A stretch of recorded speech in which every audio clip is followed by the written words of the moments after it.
Arnold Schwarzenegger, 7 times Mr. Olympia and the greatest bodybuilder of all time, had some pretty cool tricks he used in the gym to develop such an impressive physique. So today, we're gonna go through 6 best training advices from Arnold himself. I personally tried all of these, by the way, and they had a huge impact on my progress in the gym. And now, you can do it too. One and only Arnold Schwarzenegger. Let's start with Arnold's best tip for bigger biceps. Don't freak out when you see this biceps. That's a freaky looking biceps over there. Let's see what he did to train it. Everyone would grow if they would do a barbell curl that is, done in the beginning very strict. Then when it gets heavier, with a little cheating. Then when it gets really heavy, more cheating. There's nothing wrong with that. So when you cannot maintain a perfect biceps curl form anymore because you run out of strength, it's okay to use a little momentum to lift the weights up and then slowly control it on the way down. The further you keep going, the more momentum you'll have to be using to lift the bar and more uncomfortable it will feel while you lower it down. I'm not gonna lie to you, this is hard. It burns, but it's gonna make a huge difference. Honestly, I can't imagine myself doing biceps curls without a little bit of cheating at the end of the set.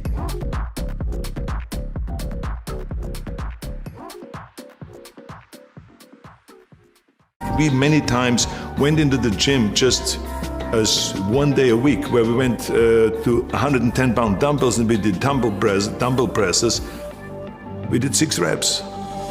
That's all I could do, 6 reps. So we picked up the 100 and did another 6 reps. Put them down and took the 90s and did another 6 reps. And then picked up the 80s and we went all the way down to the 40s. And barely could do 6 reps then with the 40s.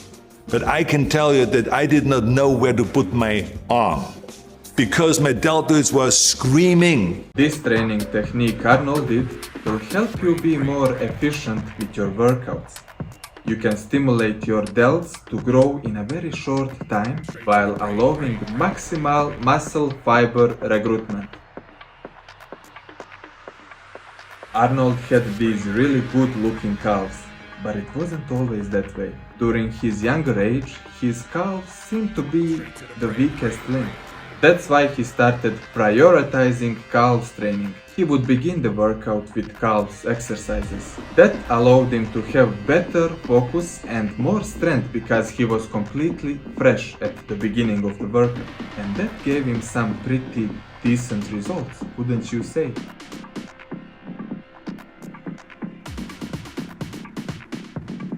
Today, I feel down a little bit. I don't know what it is all about. I don't know my life, I'm confused. No, because that means that you haven't even set up your training partner, because Franco Colombo, who was my training partner, was responsible if I just blinked that he said, well, let's pump up the day. The day I challenge you to a bench press competition. Let's see if you can beat a 180-pound little guy. Have a training partner or a coach, just someone who can keep you accountable, motivate you, especially if you have trouble staying consistent with your workouts. This is the best solution. He would know how to push the buttons, because that's what the responsibility of a training partner is. So whenever people say, how can you be successful in bodybuilding or in lifting or in sports or in this, that, I always believe 100% in a training partner. Because a training partner is helping you when you have your moments where you're down and then the other person is up. So Franco was pushing me when I was down, I was pushing him when he was down. That was the responsibility of a training partner.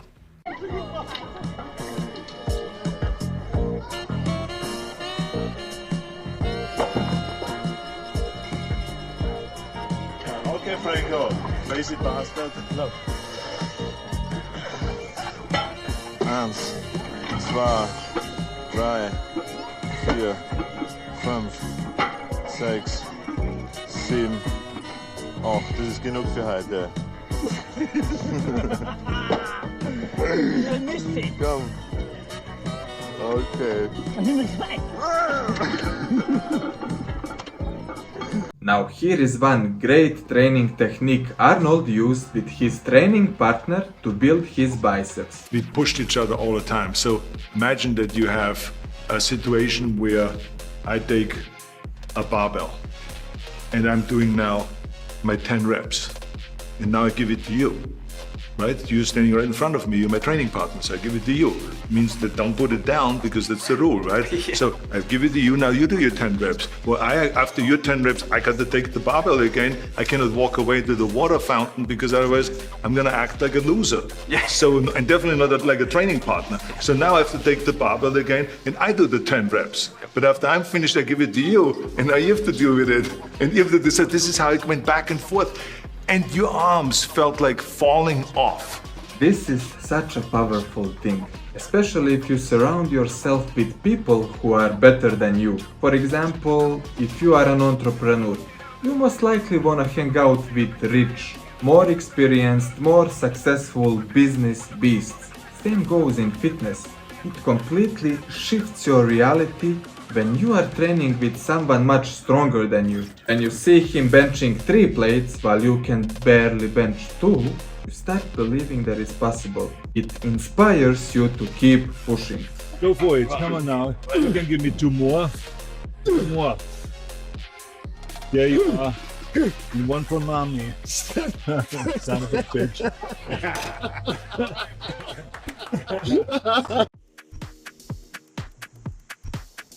If you've been working out for a while, you're probably familiar with the term full range of motion. It is the motion that allows your muscle to travel from completely stretched position to fully contracted position. Now you just add some resistance and boom, you have learned how to stimulate your muscle to grow. So what is then extreme range of motion? Well, extreme range of motion is going to take you a bit further compared to the standardized range. Let's take a look at this Arnold's Instagram post. He was getting a lot of shit for this one. He says that when he tells people to do full range of motion and not cheat themselves, this is what he means. Okay, compared to the standardized range, this is extreme. People were commenting, this is wrong, don't do this, blah blah blah. Why not? If you go from here to just making sure that you are fully contracting your side delt, plus you are getting extra trap activation. What's wrong with that? You don't want to grow your upper traps? Like Tom Hardy in the movie Warrior. What about the injuries? Is it safe to do this? It's not safe, but only if you have poor technique and you're lifting too heavy. So don't lift too heavy if you're just a newbie. I never experienced anything like that. Notice how he also goes through the extreme range of motion when he trains his back. Look at that. Standardized range here would be sitting in a completely upright position and going down until your arms are fully straight. But what happens when you lean your torso forward like Arnold does? You're actually increasing the range of motion in your lats. This is where your lats are fully stretched, not here. And we know that muscle is getting best stimulus to grow when it's under the tension in completely stretched position. So why wouldn't you do that? My advice to you is to take feedback from something called stimulus to fatigue ratio. Thus going through a bit more extreme ranges give you better pump. Do you feel the extra tension in the muscle while you're doing it? Do you feel extra sore 1 or 2 days later? Those are some of the good signs. What about the bad ones? Did your joints or connective tissues start hurting after doing this? Probably not a good sign. Take all of these into consideration and you decide for yourself whether you're gonna do it or not. I think the biggest mistake is that you go to the gym and you go through the motion, but you don't really have your mind inside the muscle. So when you do a bicep curl, I can't just stand there like this. Yeah, you can. I've seen the guys training with me also 4 hours a day, 5 hours a day, but they look like shit. And why did they look like shit is because they didn't concentrate. They did the same exercise, but they stood like this and then they looked sideways. Kind of like they were bored because they didn't even know why they were training. That they were not inside that bicep. or inside the lat when you do the rowing and you pull back and you flex the upper back. You got to think about those things. This is the exact reason why everyone should have at least some basic kinesiology knowledge. That is understanding which muscle is being worked when you perform each exercise. If you're not aware of that, you're just wasting your time. But the key thing is to set little goals, to do the training every day, to eat the right way, and you're gonna go and hit those marks. Then you move the bar higher, then you move the bar higher. It is really exciting to do that, and you feel that with hard work, you can achieve the goals and you can become successful. Inspiring words from the legend. Subscribe to stay up to date with my content, and here I've got another cool video for you. See you there.